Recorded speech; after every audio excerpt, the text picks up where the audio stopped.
प्रिय विद्यार्थियों, नमस्ते। आज के इसी कंटेंट में हम पुनः चर्चा करेंगे प्रगतिवादी विचारधारा के उन्नायक, साम्यवादी विचारधारा के प्रमुख कवि नागार्जुन द्वारा रचित उनकी प्रमुख कविता सिंदूर तिलकित भाल के अग्रिमंश की। जैसा कि हमने देखा था कि विगत अंश में कवि ने अपनी मातृभूमि के प्रति, अपने परिजनों के प्रति जो अपना आत्मभाव प्रकट किया था, उसी को निरंतरता प्रदान करते हुए कवि कहता है, धन्य वे जिनके मृदुलतम अंग, धन्य वे जिनके मृदुलतम अंग हुए थे मेरे लिए पर्यंक, धन्य वे जिनकी उपज के भाग अन्न पानी और भाजी साग, फल फूल और कंद मूल अनेक विध मधुमास, विपुल उनका ऋण सदा सकता न मैं दंस मांस।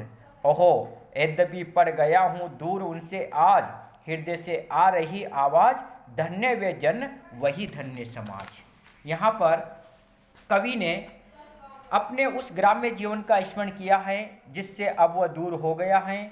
वहाँ के समग्र परिवेश के प्रति अपना आभार, अपनी कृतज्ञता प्रकट करता हुआ कवि कहता है कि वे पारिवारिक जन धन्य हैं, धन्य वे जिनके मृदुलतम अंग। वह पारिवारिक जन, वह परिवार के सगे संबंधी धन्य हैं जिनकी सुकोमल गोद बचपन में मेरे लिए पलंग बने थे, धन्य वे जिनके मृदुलतम अंग यानी कि जिनके गोद मेरे लिए हुए थे, मेरे लिए पर्यंक, मेरे लिए पलंग के समान बने हुए थे। अर्थात कवि कहना चाहता है कि मेरा बचपन जिन परिजनों की गोद में व्यतीत हुआ है, बीता है, वह सारे के सारे लोग मेरे लिए धन्य हैं, आदर के पात्र हैं, मान सम्मान के पात्र हैं, मेरे लिए वही सब कुछ है। बचपन में जिनकी गोद में मुझे विश्राम करने का समय प्राप्त हुआ था, वे सारे के सारे लोग मेरे लिए आज भी धन्य हैं। धन्य वे जिनकी उपज के भाग अन्न पानी और भाजी साग, फूल फल और कंद मूल अनेक विध मधुमास, विपुल उनका ऋण सदा सकता न मैं दशमांश। कवि आगे कहता है कि वे परिजन धन्य जिनकी खेती की उपज के भाग से अन्न पानी साग भाजी फूल फल कंद मूल और अनेक तरह के स्वादिष्ट और पोषक भोजन एवं मांस आदि से मेरे शरीर को पौष्टिकता प्राप्त हुई थी, मेरे जीवन का पालन पोषण हुआ था, वे सारे के सारे लोग मेरे लिए धन्य हैं। कवि यहाँ पर यह कहना चाहता है कि उन सब प्रिय जनों का, परिजनों का मेरे ऊपर इस निमित्त अत्यधिक ऋण रहा है जिनके द्वारा की गई खेती की उपज का अंश प्राप्त करके मेरा पालन पोषण हुआ है, जिनके प्रयास से उत्पन्न फसलों को मैंने अन्न पानी साग भाजी फल फूल के रूप में प्राप्त किया है, वो सारे के सारे लोग मेरे लिए धन्य हैं। और मेरे लिए ये एक गर्व करने योग्य बात है कि आज भी मैं उनके द्वारा मेरे ऊपर किए गए जो उपकार हैं, उन उपकारों का, उन ऋणों को मैं चुकाने में असमर्थ हूँ। विपुल उनका ऋण सदा सकता न मैं दशमांश। कवि कहता है कि उन सब प्रियजनों का मेरे ऊपर इस निमित्त अत्यधिक ऋण है, मैं इस ऋण का 10वां हिस्सा भी नहीं चुका सकता हूँ। लेकिन दुख की बात है कि आज मैं उन सभी परिजनों से काफ़ी दूर पड़ गया हूँ।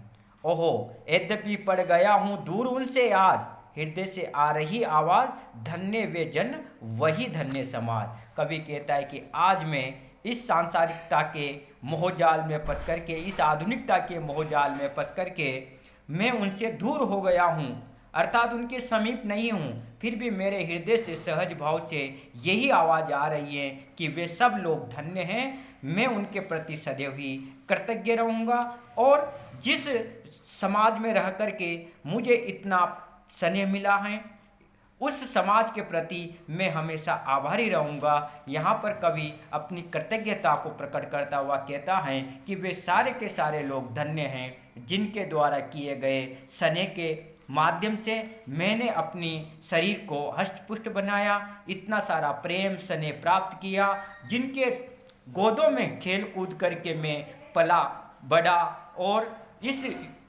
इस अवस्था को प्राप्त कर सका, वह सारे के सारे लोग मेरे लिए धन्य हैं।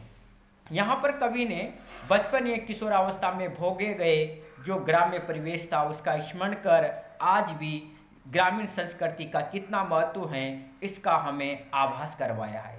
और आभास ही नहीं बल्कि वास्तविकता से परिचित करवाया है कि ग्रामीण संस्कृति कितनी सुंदर होती है, समाजवादी विचारधारा किस प्रकार से ग्रामीण संस्कृति और ग्रामीण समाज में पल्लवित पुष्पित होती है, इसका साक्षात उदाहरण ये हंस है। क्योंकि ग्रामीण जीवन का वर्णन करते हुए कवि ने बताया है कि मेरे लिए सारा का सारा गांव अपने आत्मीयजनों के समान था, परिजनों के समान था, जहां पर अपना पराया का भेद नहीं था। सभी लोगों की गोद मेरे लिए पलंग के समान थी, अर्थात जहां भी जाता था वहां से मुझे अपने वह बच्चे जैसा स्नेह मुझे प्राप्त होता था। वहाँ की धरती भी इतनी अच्छी है कि वहाँ के परिवेश और धरती से जो कुछ भी मैंने पाया है वह मुझे आज भी याद आते रहते हैं। कवि ने इस हंस में अपनी मातृभूमि के प्रति, अपने परिजनों के प्रति, अपनी ग्रामीण संस्कृति के प्रति, अपने परिवेश के प्रति जो कृतज्ञता प्रकट की है, निश्चित रूप से वह उनकी महानता का सूचक है। और कवि इस अंश में यही संदेश देता है कि यदि आज भी समाजवादी विचारधारा को, प्रगतिवादी विचारधारा को देखना हो तो ग्रामीण परिवेश से बढ़कर के कोई दूसरी संस्कृति नहीं हो सकती है। इस अंश में अपनों से बिछुड़ने की जो पीड़ा है वह कवि ने यहाँ पर स्वाभाविक और सरल शब्दावली के माध्यम से अभिव्यक्त की है। शब्दावली सरल है, भावाभिव्यक्ति भी कोमल है, साथ ही साथ मातृभूमि के प्रति और अपने परिजनों के प्रति जो प्रेम भाव कवि ने यहाँ पर इस काव्य के माध्यम से प्रस्तुत किया है वह आज के युग में इस विखंडित परिवार की जो परंपरा चल रही है इसके लिए एक प्रेरणादायक संदेश है। जय हिंद, जय भारत।